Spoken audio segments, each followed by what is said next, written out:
I had always wanted to come to LSE as opposed to any other university, because I had the mistaken idea that it was a radical sort of place.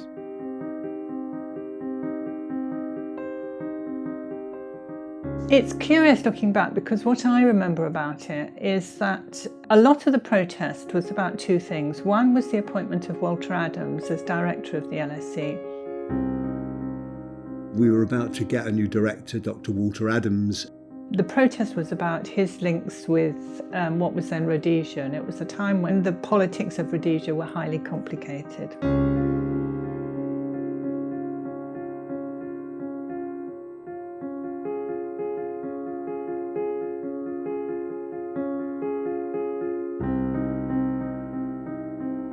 It led to a kind of groundswell of opposition to his appointment among the students, and there were kind of public meetings on that. We were concerned to make sure that students' voices are heard. And so whichever way it went, until we were satisfied that students had acquired a right to let their views be known and be heard, we were going to go on. I'm not quite sure what the anticipation was. We were just determined to get it, you know. That issue came and went in a way because Adams was appointed. I mean, the governing body weren't really particularly bothered the fact that students had said they didn't want him and this kind of thing. But the meetings were going on for many weeks. There were lots of meetings. And this opinion among the students sort of went more and more radical as we progressed and as the school decided to be firm. One of these meetings was then banned by the then director, Sidney Kane, and the most unfortunate incident happened during this. There was actually a physical conflict. There was a pushing through to the old theatre.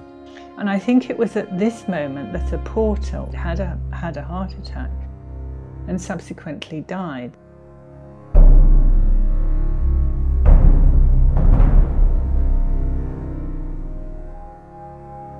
Clearly this sent shockwaves through everybody. So the whole thing changed very rapidly.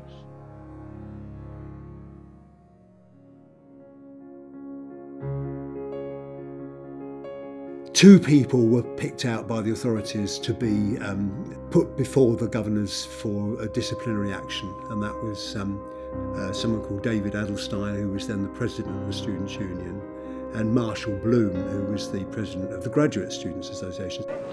Two students, Marshall Bloom and David Adelstein, have been suspended for playing what we consider to be a small part in a demonstration which took place on the 31st of January. Students regarded that as, if you like, victimisation. There were lots of people involved in the pushing and shoving, but two people had been picked out and there was this hearing. So we were all in the old theatre waiting for the verdict. I had the guitar as usual and was up on stage singing the usual kind of protest songs.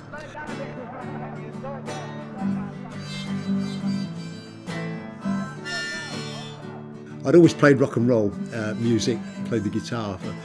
I morphed into folk music because that was the thing that CND specialised in, got into Bob Dylan and all that.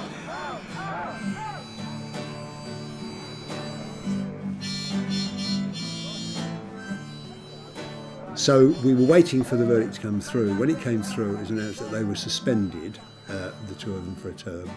And there was the vague idea that there might eventually ensue a sit-in.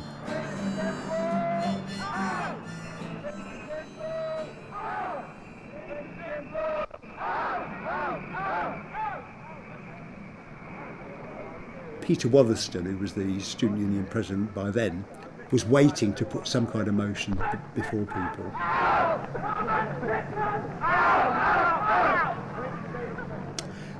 And I just jumped up and said, I am going to start a sit-in.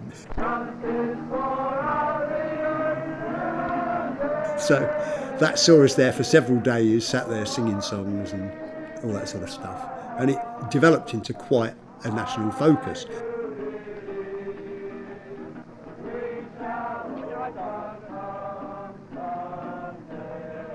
And one of the reasons LSE became so notorious is a very simple act of geography, which is that you are a stone's throw from Fleet Street, as then was, when all the major newspapers were based.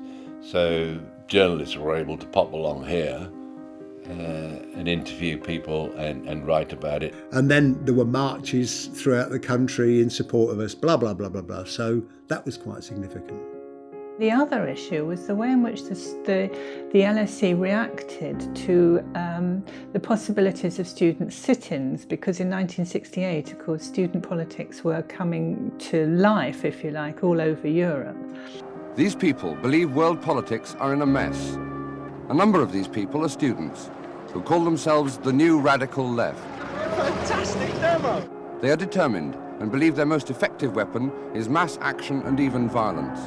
I mean, the October 68 demonstration, it was like a war was about to start. The whole of Fleet Street was boarded up. I mean, it was, foreign agitators were alleged to be streaming in and what have you. 1,000 London policemen will be on crowd control duty.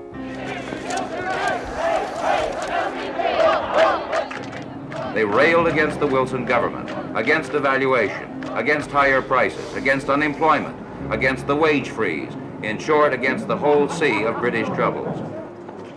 The people involved in student politics then were from all over the world. There were Americans who were there mainly dodging the draft. They were quite political people. There were also people from Southern Africa, both South Africa and Rhodesia, who had been forced into exile, if you like, by the regimes there. So once this school was closed down and the occupation started taking place, then I was coming in every day and even stayed overnight sometimes. I did take part in a sit-in, and I suppose I was like many people, actually. There was a core of people who were always at the sit-ins, who were really committed and had a sense of what was going on in a very clear way, which I, at 19 or whatever I was then, really didn't have. Students were threatening to occupy. There had been a couple of occupations already, I think, and then the management decided that this can't be allowed to go on. There are exam papers, there are secret files on students, etc. And there seemed to be, in the minds of the people or the administration of the school, security issues. So the school went and put up gates. Quote unquote security gates. Now this was very, very hurtful, not just to students. I know academics who were completely for the appointment of Adams, who were terribly upset when they saw the gates. And I don't think it was a particularly apposite reaction on the management's part, but they thought they had to do something.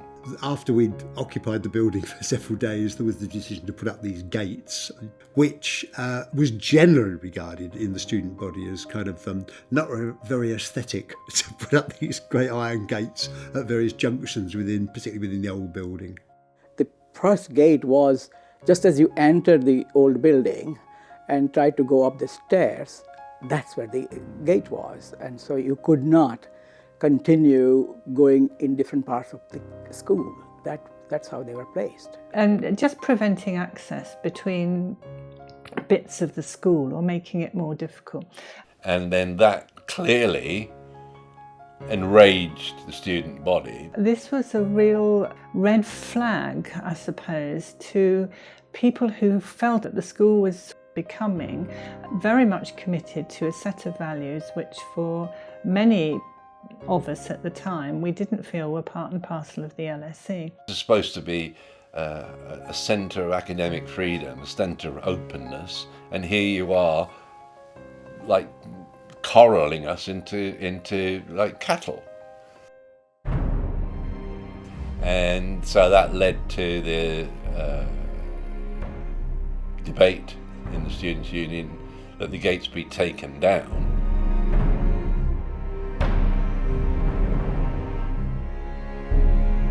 Then there was a student union motion which said we should take down the gates. I was banned from the school because I had seconded the motion at the union. And there was a rush from some students to the gates downstairs to try and remove them. I hadn't actually done any physical taking down of gates or anything, no.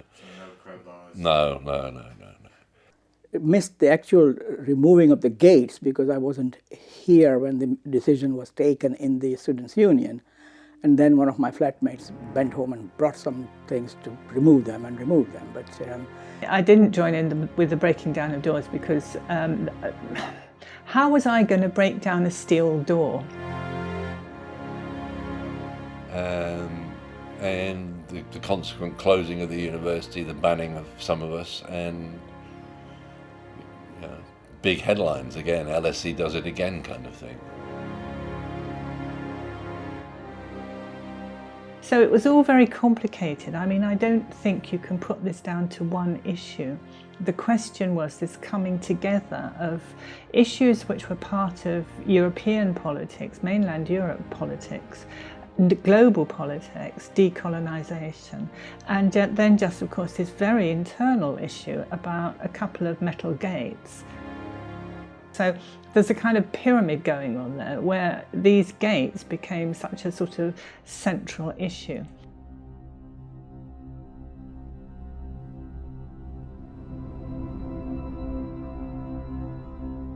I think these sorts of things might have unfolded anyway, but clearly there were flashpoints, and one of them was the hearing in relation to the student union president, the graduate students president. If that hadn't happened, then that flashpoint wouldn't have happened.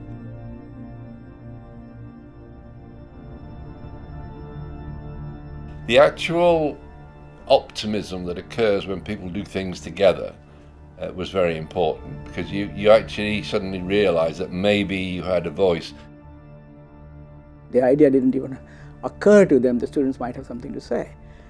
And we ended up with all sorts of other benefits. Every department then held meetings with students and allowed them to say what they thought of their courses and so on. And this led to some significant changes. I remember attending one of those meetings and criticizing a professor who was lecturing looking at the blackboard all the time. He just never looked at us and gave us notes and so on. And that changed. I mean, there's a silly thing about there used to be 2 lifts in the old building. There was a staff lift and a student lift. And of course the students' one was always absolutely jam-packed, the staff one was hardly used. And that got rid of after all this. Students decided to use the staff lift as well. So there were lots of little changes that led to improvement in the school's way of handling students and student views, if you like. It made people think for themselves. I mean, after all, as I always thought, the purpose of a university is to make people think for themselves, to make people question and to go and look and discover and check whether what they've been told is true and what have you. And I would not, claim for myself any major part in this, because quite honestly, I had a sympathy. I could see exactly what people were saying about the appointment of Walter Adams. I thought that was very problematic, tactless. But to say that I had some kind of worked out, coherent account of what was happening, it wasn't true of me. I didn't know. But the point was that for me, the whole sit-in and the various public discussions were part of an education. It was the best bit of education that I'd had up to that point.